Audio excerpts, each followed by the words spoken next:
اللہ نے نمازیوں کی مذمت کی ہے، فویل للمصلین الذین هم عن صلاتهم ساہون الذین هم یراؤون ویمنعون الماعون۔ خرابی اور نمازیوں کے لیے جو نماز تو پڑھتے ہیں لیکن برتنے کی چیزیں نہیں دیتے۔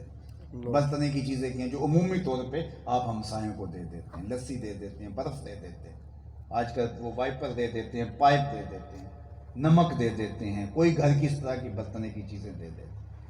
تو کہا کہ دیکھو ان کے سجدے دیکھو، ان کے چہروں پہ، ان کی پیشانیوں پہ محراب دیکھو، لیکن ہمسایہ مانگنے چلا جائے تو ان کے رویے کی ترشی بھی دیکھو، اور یہ پڑھ نماز رہے ہیں، یہ نماز نہیں پڑھ رہے، یہ ٹکرے مار رہے۔ قرآن کہہ رہے ہیں یہ اپنی نماز سے آگاہ ہی نہیں ہے، نماز نے سکھایا کیا ان کو؟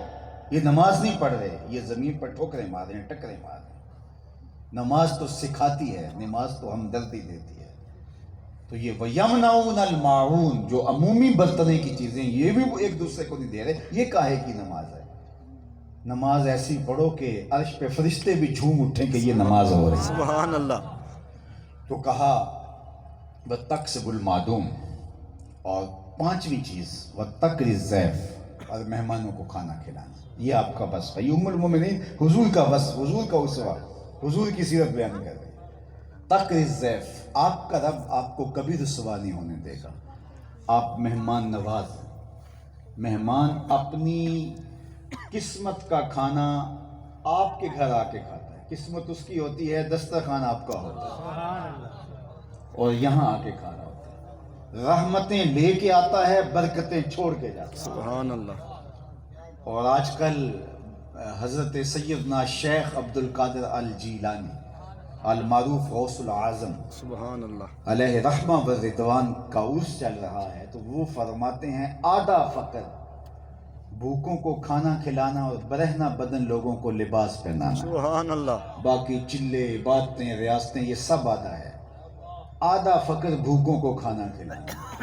فقیر تو خوش ہوتے ہیں کہ کوئی آئے اور اس کے دسترخوان سے لے، اٹ کھڑکے دکڑ وجے تتا ہووے چلا، آن فقیر کھا کھا جامن راضی ہووے بلا۔ فقیر کا یہ مزاج ہوتا ہے کہ لوگ آئیں اور ان سے آ کے جو ہے وہ تناول کریں۔ سبحان اللہ۔ وَتَقْرِي الضَّيْفَ، اور چھٹا بس حضور کا بیان فرمایا وَتُعِينُ عَلَى نَوَائِبِ الْحَقِّ، سچائی کے راستے پر جو لوگ پھنس جائیں، مشکل میں مبتلا ہو جائیں، ان کی مدد کرنا، ان کے ساتھ کھڑے ہونا۔ ہم کہتے ہیں سانو کی لگے، اس ایک جملے نے معاشرے کو برباد کر کے رکھ دیا کہ ہمیں کیا لگے، اپنے گھر کو چھاج بجائے یا چھلنی بجائے، لوگ کہتے ہیں ہمیں کیا لگے۔ میرے حضور نے اتنی خوبصورتی کے ساتھ اس فکر کی نفی کی، فرمایا لوگ کشتی میں سفر کر رہے ہوں اور اپنی اپنی جگہ طے کر لیں کہ یہ میری ہے، یہ میری ہے، یہ میری ہے، اور سمندر کی لہروں پہ کشتی جا رہی ہے اور ہر بندہ اپنی اپنی جگہ طے کر لیتا ہے، اتنے فٹ میری، اتنے فٹ میری، اور ایک آدمی اپنے حصے کی جگہ پر کشتی میں سوراخ کرنے لگ جاتا ہے اور باقی کہتے ہیں سانو کی لگے، تو اس کا ہاتھ نہیں پکڑتے۔ فرمایا تھوڑی دیر کے بعد وہ پانی آئے گا جو اس کو بھی لے ڈوبے گا اور کشتی کو بھی لے ڈوبے گا اور ان کو بھی لے ڈوبے گا، اور اگر یہ اس کا ہاتھ پکڑتے ہیں تو اس کا بھی فائدہ کرتے، اپنا بھی فائدہ کرتے ہیں۔ تو یہ معاشرے کی روش ہمیں کیا لگے، اس معاشرے نے، اس روش نے، یہ اسلام کی فکر کے منافی ہمیں کیا لگے۔ ہم روز دعائے قنوت میں کیا کہتے ہیں، وَنَخْلَعُ وَنَتْرُكُ مَن يَفْجُرُكَ، جو تیرے حکموں کو توڑتا ہے مالک ہم اسے ترک کریں گے، اسے بائیکاٹ کریں گے۔ یہ روز عہد کرتے ہیں لیکن اس کے عہد کو پورا نہیں کرتے، اور آج تو لوگوں نے کہنا ہی چھوڑ دیا، کہتے ہیں کہنے کا دور نہیں رہا۔ اگرچہ ایک حد تک یہ بات درست بھی ہے کہ آج کوئی کسی کی بات سننے کے لیے تیار نہیں ہے، لیکن کہنے کا دور اس لیے نہیں رہا کہ ہم نے کہنا چھوڑ دیا۔ پہلے ہر کوئی کہتا تھا، باپ بھی کہتا تھا، چچا بھی کہتا تھا، ماموں بھی کہتا تھا، گلی کا بوڑھا بھی جھڑکتا تھا، مولوی صاحب بھی کہتے تھے، استاد بھی کہتا تھا۔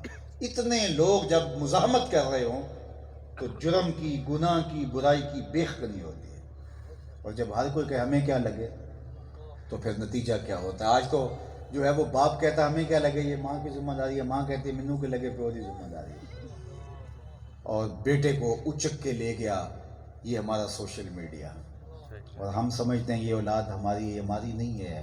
پہلے بدن اغوا کیے جاتے تھے، اب دماغ اغوا کر لیے جاتے ہیں، اغوا کا طریقہ بدل گیا ہے۔ سوچیں غوا کر لی جاتی ہیں. ہم تو چاہتے تھے کہ یہ بچے بڑے ہوں گے تو اگلی نسل تیار ہوگی، اگلی نسل آئی تو وہ کسی اور ہی طرف پڑ گئی. اللہ اکبر. تو آئیے میں اور آپ میرے حضور علیہ السلام کے ان 6 اوصاف کو اپنے اندر پیدا کرنے کی کوشش کریں. دیکھیے دین سیکھنے سے ملتا ہے، بے شک. دین پر عمل پیرا ہونے سے اس کی برکتیں نصیب ہوتی ہیں. آپ میں سے کوئی ایک نہیں ہوگا کہ جس نے میری ان باتوں سے اختلاف کیا ہوگا. سب کے دل یہی کہہ رہے ہیں بالکل درست کہا.